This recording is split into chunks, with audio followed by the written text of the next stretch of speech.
Assalamualaikum warahmatullahi wabarakatuh. Pemirsa, Dinas Perhubungan turun langsung melakukan patroli penataan parkir.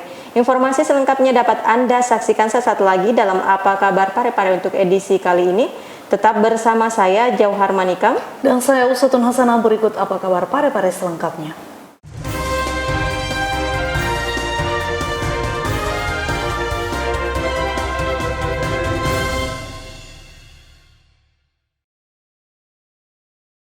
Pemirsa, program pelayanan Easy Passport Imigrasi Parepare diapresiasi warga. Pelayanan cepat, mudah, dan ditunjang dengan keramahan dari para pegawai imigrasi ini membuat para pengunjung nyaman layaknya di rumah sendiri.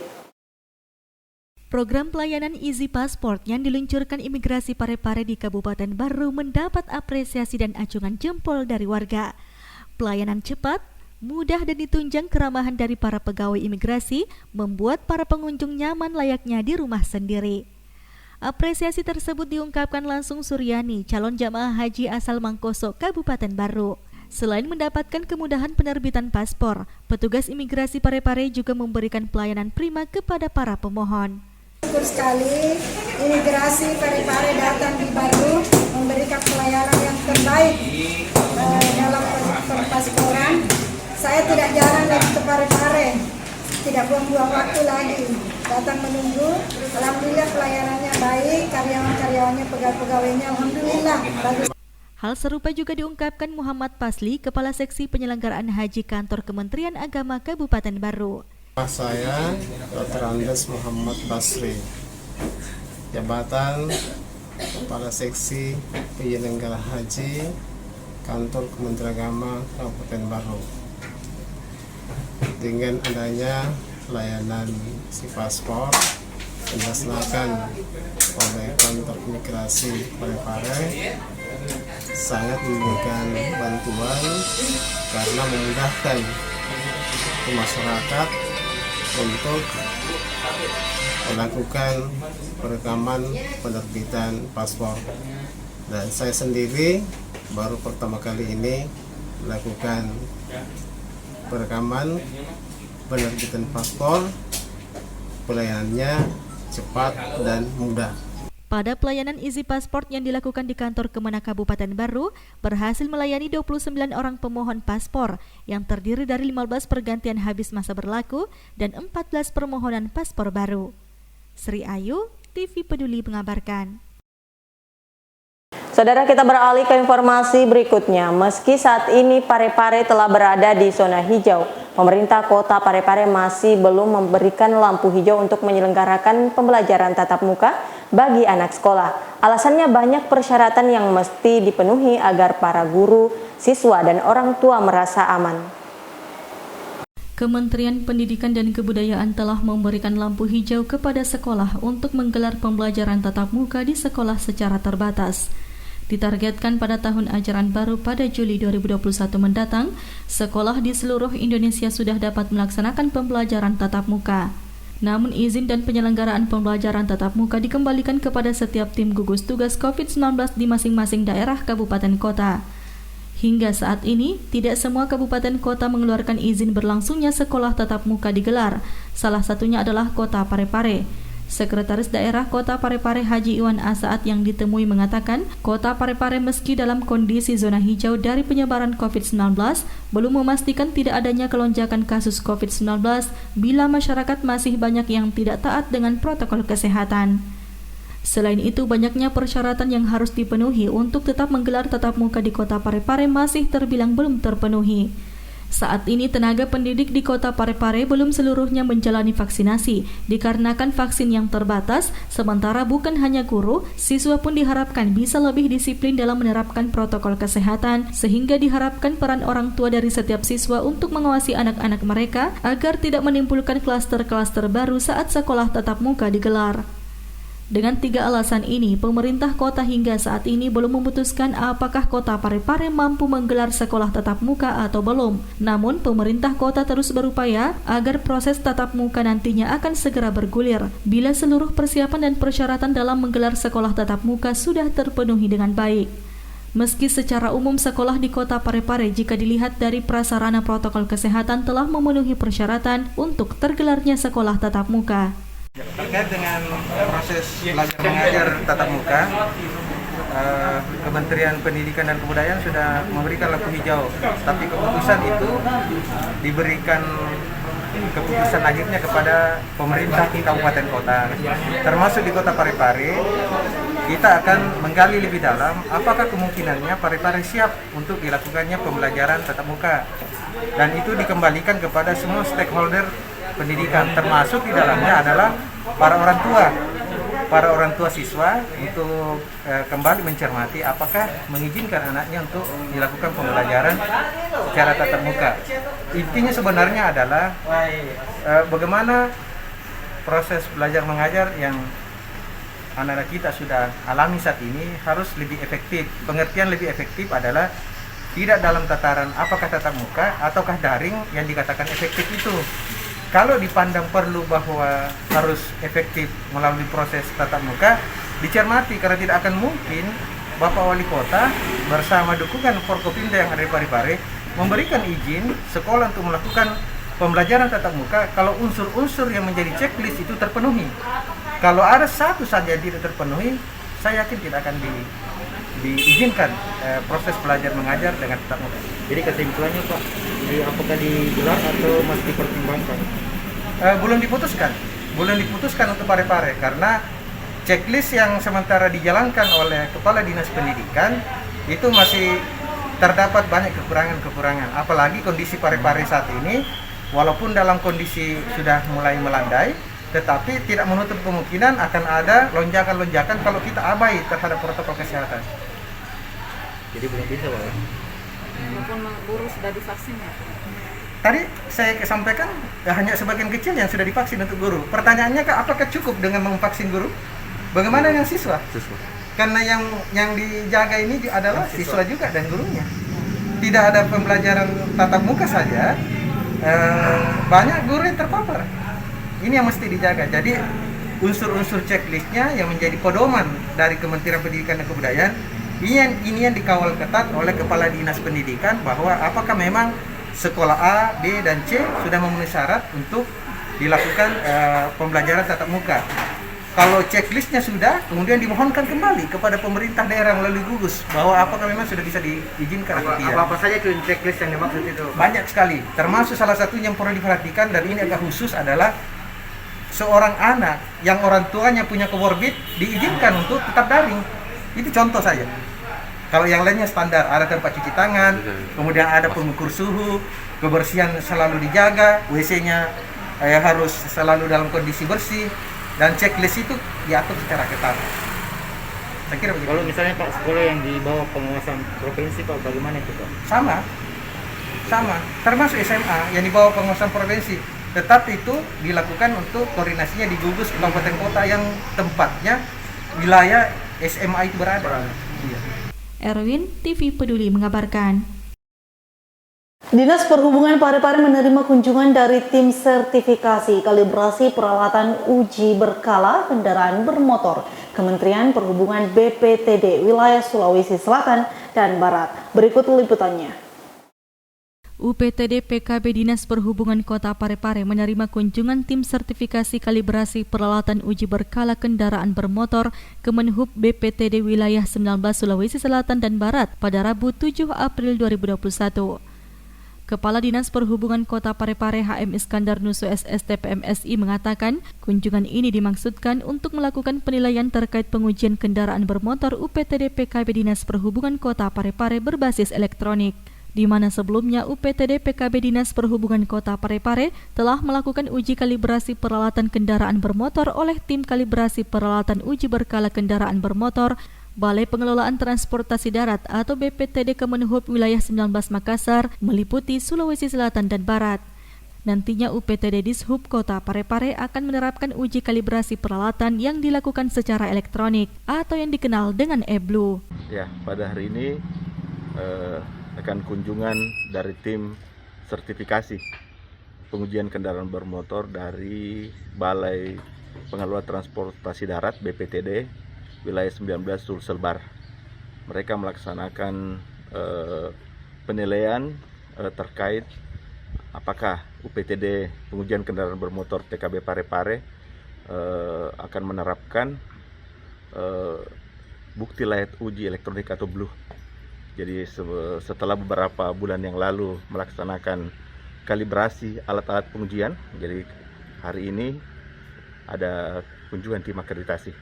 Mudah-mudahan Dinas Perhubungan Kota Parepare melalui PTD PKB dalam waktu dekat akan menerapkan care kendaraan bukti uji elektronik tersebut. Jadi kami harapkan kepada seluruh pengguna kendaraan untuk memaksimalkan dan segera melaksanakan bukti care di PKB Parepare. Terima kasih. Penerapan sistem penerbitan bukti lulus uji elektronik atau e-BLUH pada pelayanan pengujian berkala kendaraan bermotor tersebut semakin mempermudah distribusi dan penerbitan uji berkala kendaraan bermotor cepat, efisien, terintegrasi, dan transparan. Sahril Sandi, TV Peduli mengabarkan. Kita beralih ke informasi berikutnya pemirsa. Untuk mengantisipasi kemacetan di beberapa titik jalan dan penataan parkir yang masih semrawut, Dinas Perhubungan intens melakukan patroli penertiban. Kepala Dinas Perhubungan Kota Parepare HM Iskandar Nuso SST PMSI bersama jajarannya kembali turun langsung untuk melakukan pengawasan serta penertiban lalu lintas dan perparkiran di sejumlah titik atau ruas jalan yang ada di Kota Parepare, termasuk di area Pasar Lekesi Kota Parepare pada Kamis 8 April 2021. Kepala Dinas Perhubungan Kota Parepare HM Iskandar Nuso SST PMSI mengungkapkan kemacetan kendaraan dan kesemrawutan penataan parkir yang sering terjadi khususnya di belakang Pasar Lekesi yang berhadapan langsung dengan Pasar Rakyat Lekesi ini disebabkan oleh penataan parkir yang tidak maksimal.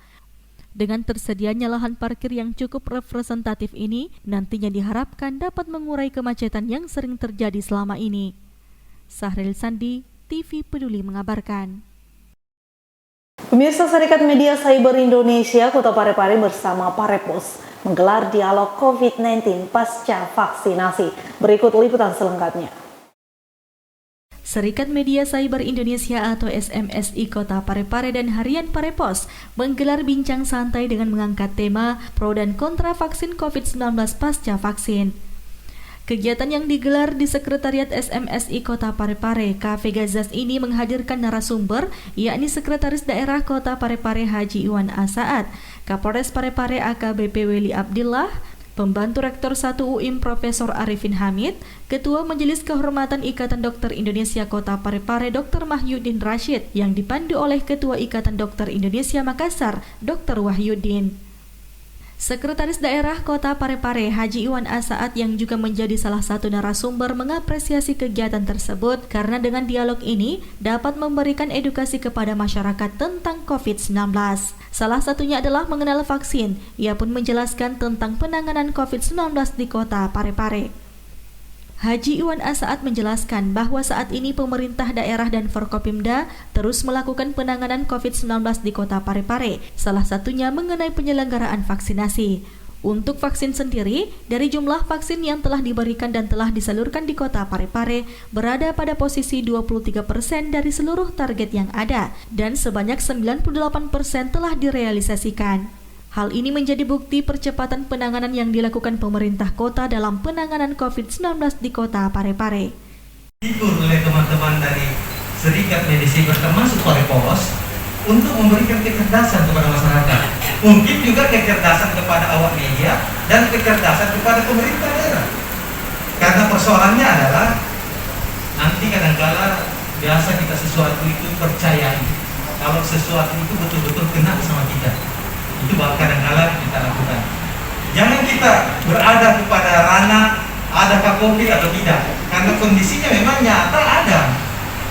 Tapi diskusi itu jangan kita kembangkan bahwa COVID itu ada atau tidak, tapi yang jelas dia nyata dan banyak telah terpapar. Kalau pertanyaan kedua, apa yang telah dilakukan pemerintah sekaitan dengan khususnya vaksin, saya tidak usah jelaskan apa yang telah dilakukan pemerintah bersama dengan Forkopimda, Kapolres salah satunya di dalam terkait dengan penanganan COVID itu panjang ceritanya. Maka untuk COVID sendiri, dari jumlah vaksin yang telah diberikan dan telah disalurkan ke Parepare, terlihat bahwa dari seluruh target kita masih berada dalam posisi 23% dari seluruh target yang ada. Tetapi kalau menghitung dari banyaknya vaksin yang diberikan Parepare, kemudian realisasi dari vaksin itu lumayan Pak, kita dalam posisi 98% untuk realisasinya. Nah, kalau kita lakukan percepatan sesungguhnya tidak memerlukan waktu lama seandainya vaksin ini bisa segera disalurkan ke daerah-daerah. Tapi kan kita maklumi, persoalan ini bukan hanya Parepare, persoalannya seluruh Indonesia. Erwin, TV Peduli mengabarkan. Masih bersama kami dalam Apa Kabar Parepare. Pemirsa, beberapa waktu yang lalu komunitas Aliansi Peduli Sesama turun melakukan aksi penggalangan dana untuk korban banjir bandang yang menerjang Nusa Tenggara Timur hari Minggu dini hari lalu. Aliansi Peduli Sesama di Kota Parepare menggelar penggalangan dana untuk korban banjir bandang yang terjadi di Pulau Adonara, Kabupaten Flores Timur, Provinsi Nusa Tenggara Timur pada Kamis 8 April 2021. Puluhan mahasiswa turun ke perempatan Jalan Lasindrang dan Jalan Lahalede. Mereka menghampiri para pengendara yang melintas untuk berdonasi.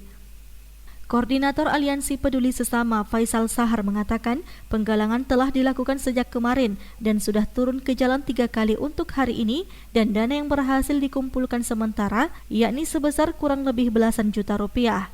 Hal itu dilakukan sebagai wujud kepedulian sesama.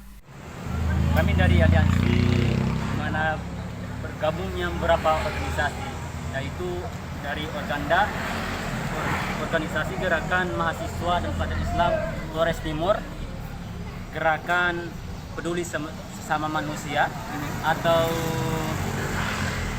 GPS, Gerakan Peduli Sesama, dan juga dari Laskar Santri Nusantara, juga Mispala IAIN Parepare.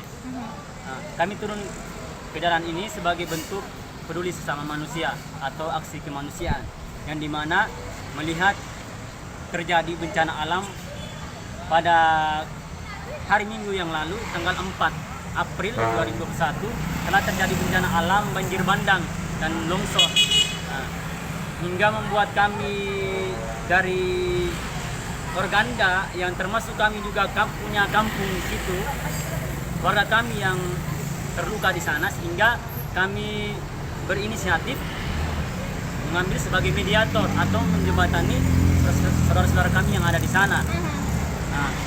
Nur Fadila Wahid, TV Peduli mengabarkan. Pemirsa, harga LPG 3 kg naik menjadi 18.500 per 1 April. Hal ini berdasarkan surat edaran Hiswana Migas tentang harga eceran tertinggi tabung LPG 3 kg. Harga tabung LPG 3 kg kini mengalami perubahan harga sejak 1 April lalu. Hal tersebut berdasarkan surat edar Hiswana Migas tentang harga eceran tertinggi tabung LPG 3 kg. Kepala Bidang Perdagangan Adi Zulkifli mengatakan, harga eceran tertinggi LPG 3 kg dari pangkalan ke konsumen yakni sudah mencapai Rp18.500 yang sebelumnya Rp15.500. Itu kita mendapat instruksi dari Bapak Gubernur Sulawesi Selatan penyampaian pemberlakuan penyelesaian head harga LPG 3 kg itu sesuai Pergub nomor 11 tahun 2021. Jadi harga head sekarang itu memang di posisi 18.500 untuk di pangkalan. Ya, untuk dari pangkalan itu memang 18.500, ada kenaikan di posisi 1 April di 2021. Terus kan ini Pak sudah naik 18,5. Terjadi juga harga yang begitu tinggi di setiap pengecer. Bervariasi maksudnya, ada yang 22, ada yang 25. Apakah tidak ada memang patokan untuk setiap pengecer Pak? Kalau kami itu di Dinas Perdagangan itu tidak kenal yang dibilang pengecer. Jadi kami itu di Dinas Perdagangan itu cuma kenal di agen, agen yang membawai pangkalan. Jadi kalau memang posisi harga begitu itu usahakan kita cari di pangkalan dengan posisi 18.500. Ya, karena kalau di pengecer itu mungkin dia bisa memang dia naikkan karena pada saat dia beli di posisi 18.500 dia beli di pangkalan. Zulkifli menambahkan, untuk menghindari harga-harga di atas harga eceran tertinggi, masyarakat diimbau agar membeli tabung LPG 3 kg di pangkalan resmi yang sudah tersebar di 4 kecamatan di Kota Parepare. Nur Fadila Wahid, TV Peduli mengabarkan. Pemirsa, sejumlah pengurus Karang Taruna Kecamatan Bacu Kiki dilantik di Baruga Peduli Lemoy. Kehadiran pengurus ini diharapkan dapat menyelaraskan dan mensukseskan program kerja pemerintah daerah. Pengurus Karang Taruna Kecamatan dan Kelurahan Sekecamatan Bacu Kiki masa bakti 2020-2025 resmi dilantik dan dikukuhkan. Pelantikan dan pengukuhan dilakukan di Baruga Peduli, Kelurahan Lemoy, Kecamatan Bacu Kiki baru-baru ini. Pelantikan dan pengukuhan bagi pengurus Karang Taruna Kecamatan dilakukan oleh Camat Bacu Kiki Saharudin, sedangkan pengurus kelurahan oleh masing-masing lurah setempat. Ketua Karang Taruna Kota Parepare Iskandar Nusu yang meluangkan waktu menyaksikan pelantikan dan pengukuhan tersebut berharap agar para pengurus yang dilantik dapat bergerak cepat dalam menyelaraskan program kerja dengan pemerintah kecamatan dan kelurahan. Pelantikan pengurus Karang Taruna tingkat Kecamatan Bacu Kiki, dari pengurus kecamatan dan 4 kelurahan Kecamatan Bacu Kiki. Jadi harapan dengan pengurus Karang Taruna tadi bergerak cepat karena merupakan lembaga pemasyarakatan di tingkat kelurahan dan basis Karang Taruna itu adalah di desa atau kelurahan. Jadi kita harapkan kepada pengurus yang baru dilantik kelurahan, kecamatan untuk bergerak aktif membantu lurah, membantu Pak Camat sama-sama kasih permasalahan sosial yang ada di wilayah masing-masing. Di tempat yang sama, Camat Bacu Kiki Saharudin berharap para pengurus Karang Taruna dapat bersinergi dengan pemerintah dan selalu tampil terdepan di tengah-tengah masyarakat. Alhamdulillah, baru-baru kita saksikan bersama pelantikan dan pengukuhan pengurus Karang Taruna Kecamatan ini. Tentu harapan kami selaku pemerintah bagaimana pengurus Karang Taruna ini cepat sehingga kegiatan kemasyarakatan selalu ada Karang Taruna di dalamnya. Pengurus Karang Taruna itu harus selalu ada di masyarakat sebagai mitra pemerintah baik Pelantikan dan pengukuhan ini merupakan kecamatan kedua setelah Soreang dengan 25 orang pengurus yang dilantik dan dikukuhkan, terdiri dari Kelurahan Watang Bacu Kiki 22 orang pengurus, Lemoy 21 orang, Galung Maluang 18 orang, dan Kelurahan Lompoy 18 orang. Sri Ayu, TV Peduli mengabarkan.